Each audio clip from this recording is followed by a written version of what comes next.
دل کے روزے کے بعد زبان کا روزہ بھی ضروری ہے، اور زبان کے روزے میں اپنے آپ کو خاص طور پر ایسی چیزوں سے روکنا کہ جو روزہ خراب کرنے والی ہوں۔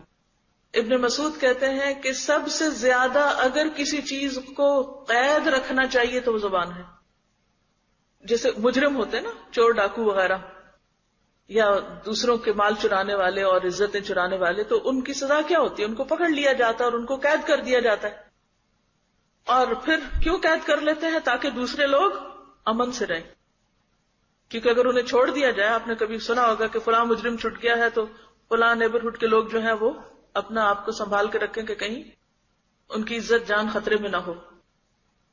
تو ابن مسعود کہتے ہیں کہ سب سے زیادہ جس مجرم کو قید رکھنے کی ضرورت ہے وہ انسان کی اپنی زبان، کیونکہ یہ سب سے زیادہ دوسروں کی عزت پہ حملہ کرنے والی اور سب سے زیادہ خود ہمیں نقصان پہنچانے والی۔ ایک دن حضرت ابوبکر رضی اللہ تعالیٰ عنہ کو دیکھا کہ وہ اپنی زبان کو پکڑ پکڑ کے ڈانٹ رہے تھے، تو انہوں نے کہا کہ یہ میری سب سے بڑی دشمن ہے، جتنا اس نے مجھے ذلیل کیا کسی چیز نے نہیں کیا۔ اور یہ ایک حقیقت ہے، وہ بہت بڑا سچ کہہ رہے تھے، کیونکہ دوسروں کی عزتوں پہ حملہ جیسے کوئی چور ڈاکو کرتا ہے، یہ زبان وہی رول پلے کر رہی ہوتی ہے۔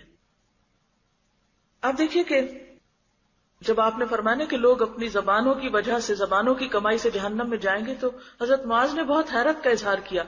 انہوں نے پوچھا کہ کیا لوگ واقعی اپنی زبان کے گناہوں اور زبان کی کمائی اور کھیتی کی وجہ سے وہ جہنم میں جائیں گے؟ تو آپ نے فرمایا ثقلت کا امو کا یا معاذ، معاذ تجھے تیری ماں روئے، میں تو تجھے بہت سمجھدار انسان سمجھتا تھا، کیا لوگوں کو زبان کی کھیتی سے بڑھ کر بھی کوئی چیز جہنم میں جانے والی ہوگی؟ یعنی سب سے زیادہ انسان کی شامت جو چیز لائے گی قیامت کے دن، اس کی زبان ہی ہوگی۔